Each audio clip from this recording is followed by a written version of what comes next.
va maintenant à la 7e étape. Vous allez voir la confusion totale de Zuluola. On va écouter la vidéo, sa confusion totale.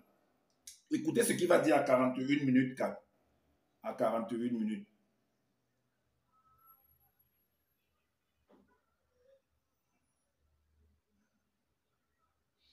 Écoutons ce qu'il va dire.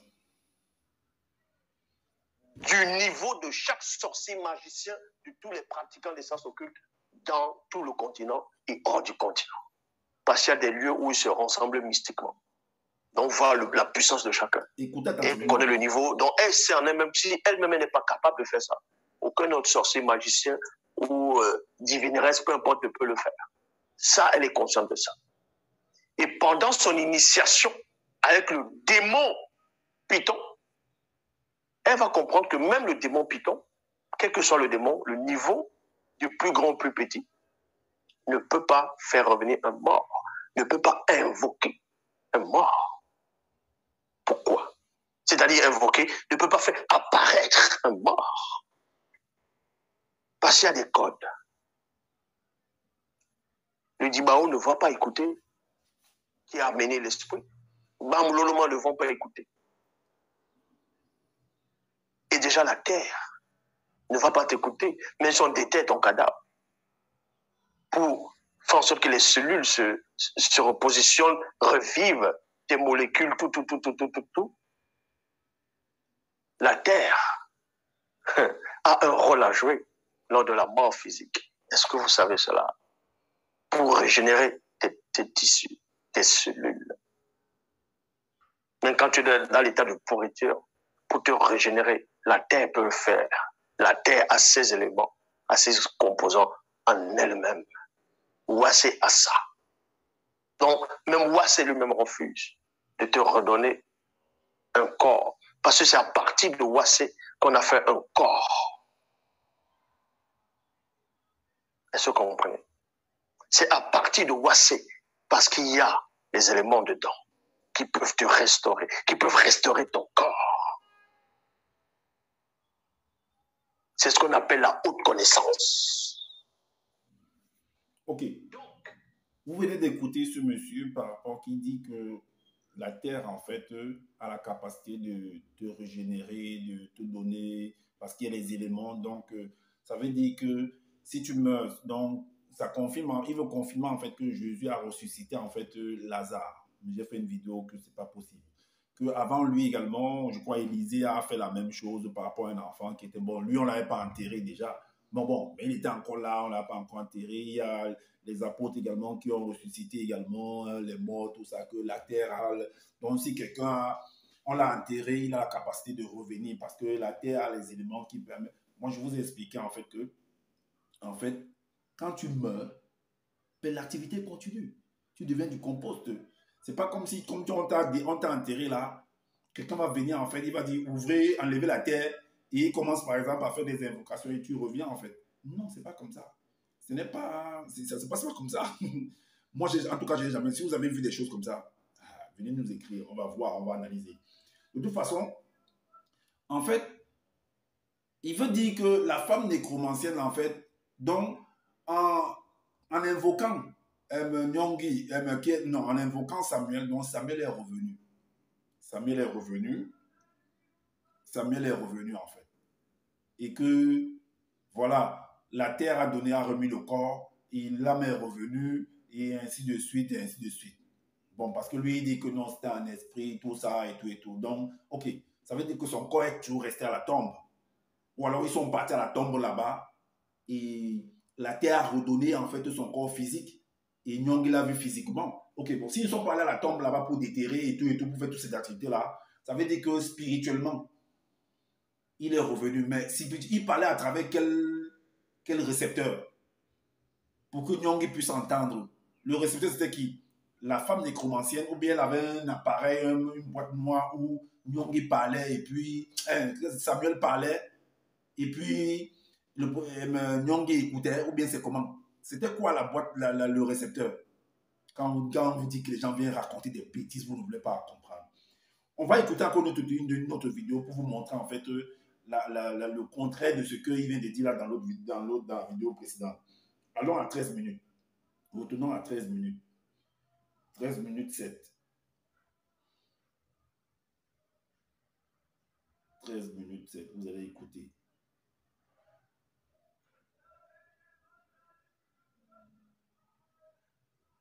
Écoutez attentivement ce qu'il va dire. Hein? 13 minutes 7. C'est ça. L'esprit dans le lieu initial. Tout dépend de l'esprit de qui? De quelle personne? Et maintenant, ce qu'on appelle l'âme maintenant en fonction de votre vie dans le plan visible, de comment vous avez vécu dans le plan visible, si vous avez marché selon les préceptes, les ordonnances des lois du verbe de Loba, si vous avez connu le verbe de Loba, ou bien si vous avez été gracié avant de rompre le lien avec le visible, de quitter le visible, votre âme va être consciente. Ça veut dire qu'il n'y aura pas, dans le sens secret, une certaine séparation. Mais dans le cas contraire, où vous n'êtes pas selon le verbe, donc le verbe ne vous connaît pas, quand vous mourrez, votre âme va s'éteindre. L'âme s'éteint. L'âme va s'éteindre. Vous voyez, exactement comme actuellement, toi qui m'écoutes, ton corps, quand tu le touches, il est chaud. Ton corps est chaud. Est-ce que tu peux m'expliquer comment ton corps fait en sorte qu'il soit chaud? Est-ce qu'il y a un chauffage dans ton corps? Est-ce qu'on a allumé quelque chose? Est-ce qu'il y a du feu dans ton corps pour que ton corps puisse être chaud? Mais j'ai déjà expliqué pourquoi le corps est chaud. Qu'est-ce qui fait en sorte que le corps puisse se réchauffer? Et au moment où quelqu'un est en train de mourir, la pièce va se refroidir, ton corps commence à être froid. Parce que cette chaleur est en train de s'éteindre. De même que quand l'âme quitte, l'âme va s'éteindre. L'âme qui n'est pas alimentée par l'esprit de Loba. Donc, en cela, l'âme retourne dans l'obscurité et l'âme n'est pas consciente là-bas. Mais celui qui marche selon le verbe, exactement comme Dina. Vous avez compris. Donc, là, en fait, dans la première vidéo, il dit qu'en fait, que la terre va, si tu es conscient, en fait, tu marches avec le verbe, la terre, en fait, a les éléments qui permettent de pouvoir régénérer ton corps, de pouvoir ramener, en fait, ton corps. Maintenant, si tu n'es pas conscient, avec la seconde vidéo, il dit, le second extrait, il dit que, en fait, si tu n'es pas conscient, pour ceux qui ne sont pas conscients, qui n'ont pas marché avec le verbe de Loba, en fait, la terre, en fait, ne va pas permettre, ne va pas contribuer à ta régénérescence. Je dis que c'est faux, en fait. J'ai expliqué ça dans les différents, au départ. En fait, la terre réfléchit, en fait, puisque tu viens de la terre, tu rentreras à la terre, en fait. Est-ce que vous comprenez? Donc, quand tu rentres à la terre, l'activité continue. J'ai pris l'exemple, en fait, d'un enfant qui est dans le ventre de sa maman, il est en activité. Donc, il sort, en fait, il revient encore, on coupe le cordon, il est toujours en activité, en fait. Est-ce que vous comprenez? Donc, c'est considéré, puisque la mort, l'essence est considérée, est égale à la mort, comme la mort est égale également à la naissance. C'est la même chose, en fait. Donc, quand on ouvre la terre, on t'envoie là-bas, tu continues, deviens du compost, tu continues l'activité, en fait. Est-ce que vous comprenez? Donc, c'est comme un poisson qui est mort, qui est dans ton ventre, il est écrasé. Ben, l'activité continue parce qu'il va permettre, en fait, il va jouer son rôle, en fait, les vitamines qui sont contenues dans le poisson, les électrons, tous ceux qui sont contenus dans le poisson vont permettre, en fait, que ton corps puisse continuer à travailler. Donc, il continue le travail. Donc, ce qu'il vous l'avait expliqué là, en fait, c'est pas cohérent, en fait. Est-ce que vous voyez? Donc, il maîtrise pas ce qu'il est en train de dire. Donc, soi-disant, c'est Samuel qui marche avec le bas qui est conscient. La terre va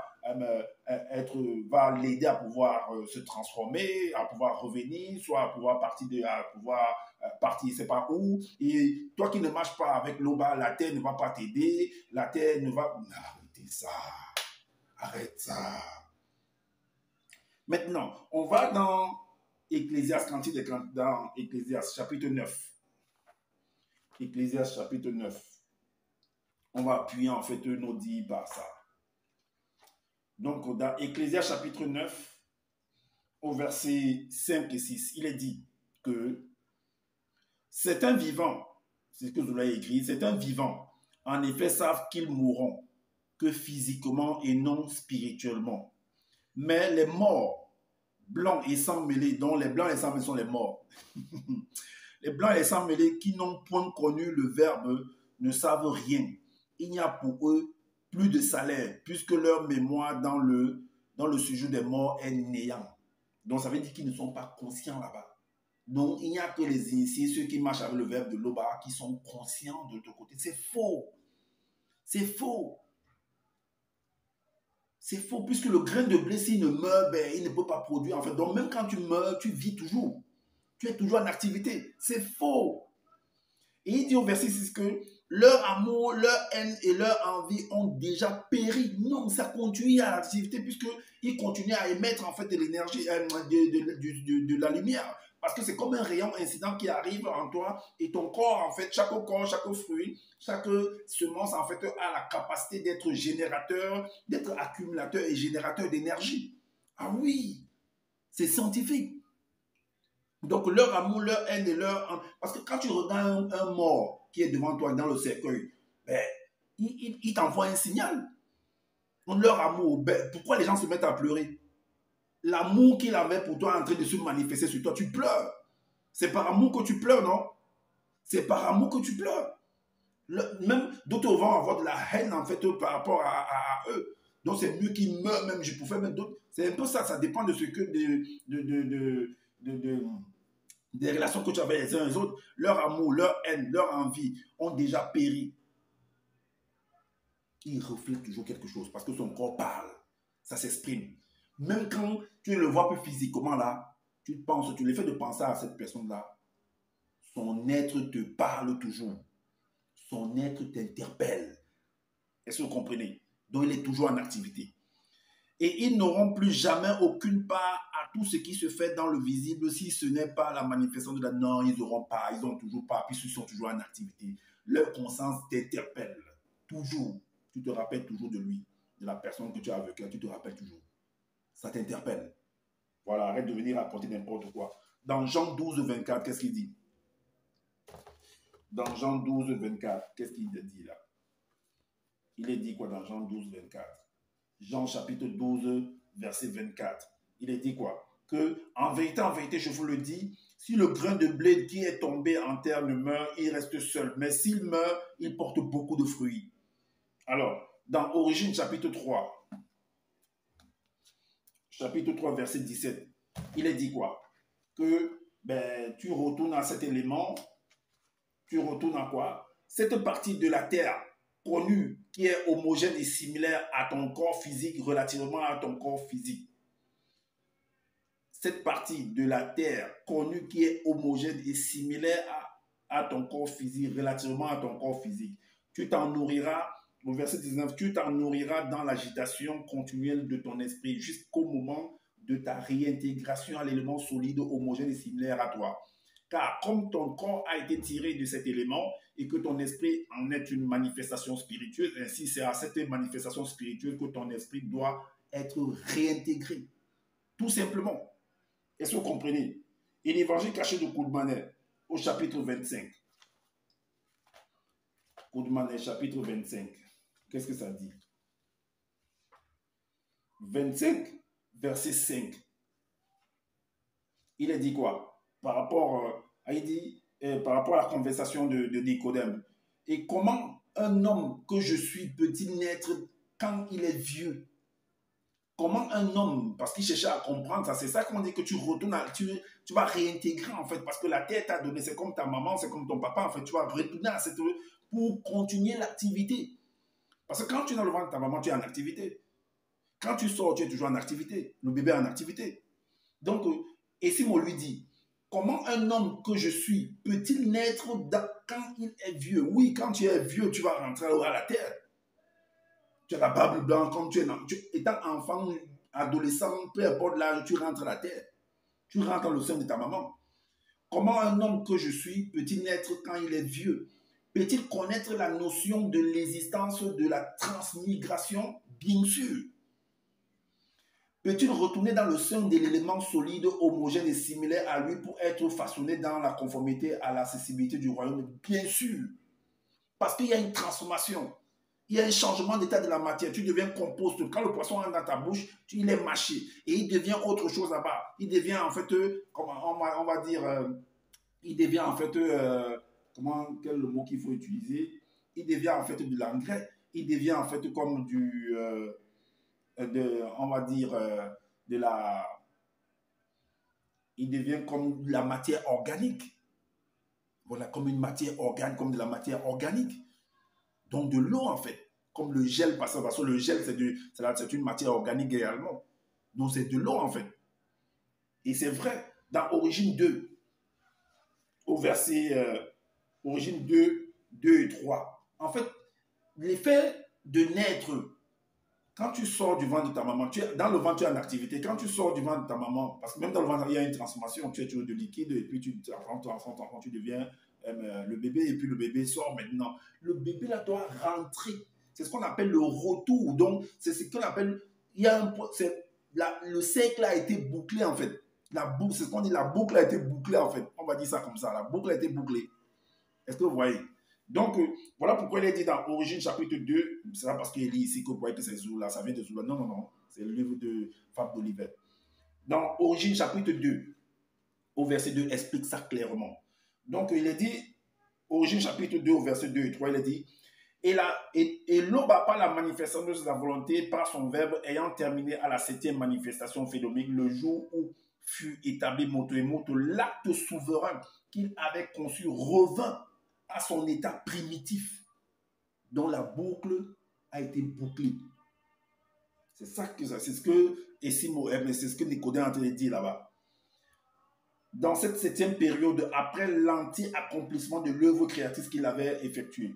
C'est pourquoi la manifestation de la volonté de l'homme a béni par son verbe depuis la première à la 7e manifestation phénoménique et en bénissant à jamais l'existence symbolique comme étant l'époque de son retour à son état primitif. Est-ce que vous voyez? Donc le cercle va se boucler, la boucle se boucle en fait. C'est ce que Nicodème a dit là-bas. Après l'anti-accomplissement de l'acte souverain dont il avait créé le dessein par la puissance de son saint et mystérieux verbe.